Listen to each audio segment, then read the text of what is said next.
Hey everyone, I'm just doing another Facebook Live, and this time it's about phobias and what happens to our brains when we come into contact with our fears and our phobias.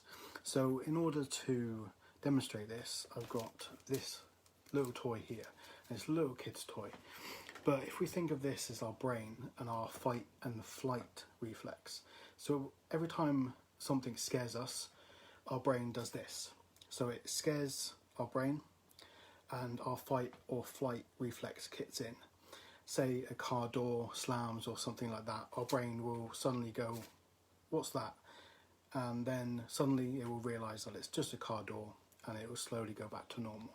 So our brain kind of stays in this kind of fluctuation. And when we come in contact with our fears or our phobias, it spikes up. And that experience then gets locked into place. So the fears and phobias stop our brains going back to normal, and each new experience stops our brains just going back to normal. And in the end, our brains are constantly on this lookout for these fears and these phobias. And that's why if you have a fear or phobia, just thinking about the fear or the phobia can bring on that feeling of fear, anxiety inside.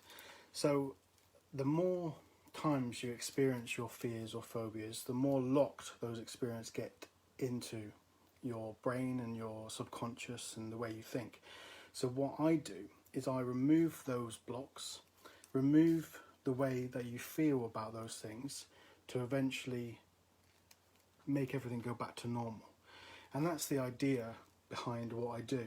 So instead of your brain constantly doing this and doing this, it will just be able to go back to normal when you think about those things that normally would have scared you. So that's the idea behind this little demonstration. Hopefully that makes sense. Any questions, let me know.